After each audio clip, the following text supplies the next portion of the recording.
Isang mapagpalang araw sa ating lahat, mga chong and chang. Ito na ang inyong chong at nagbabalik.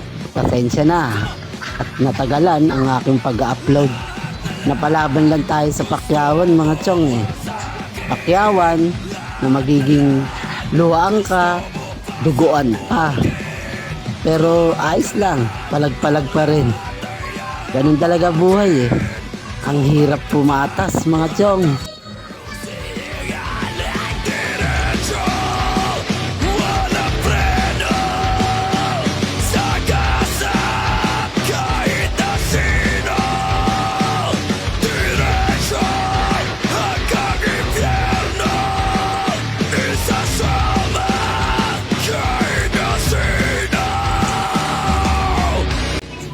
Hindi ko naman sinasabi na sablay talaga. Kailangan mo lang magbaon ng isang sakong pangunawa tsaka isang drum na pagtitiis at pagtsatsaga.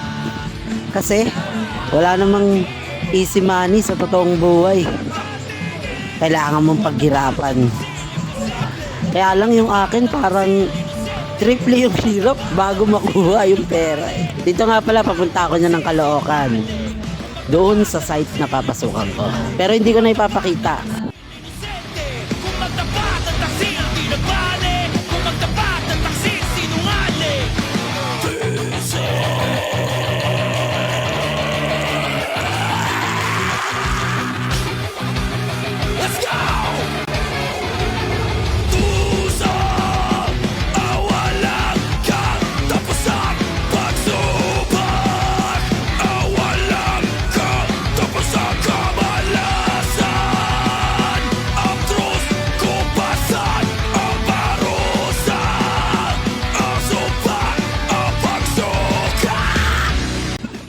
Dito naman ay naantay ko si Amo. Susunduin niya daw ako. Pagpasensya niyo na pala, yung soundtrack natin ngayon, mga chong, medyo maingay. Kasi hindi niyo na itatanong. Yan talaga ang trip kong mga tugtugan. At meron din akong banda dati. Papakilala ko sa inyo si Amo. At ang malupet, ganitong tugtugan din ang mga trip niya. Yung may ingay. Actually, vocalist siya dati ng banda nila. Kung magtapat ng taksi ang di nabali, kung magtapat ng taksi sinungali. Yeah! Sarap!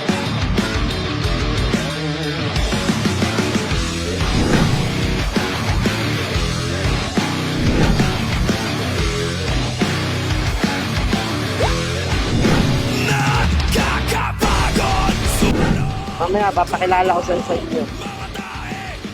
Porket mahal ka, gago ka palagi.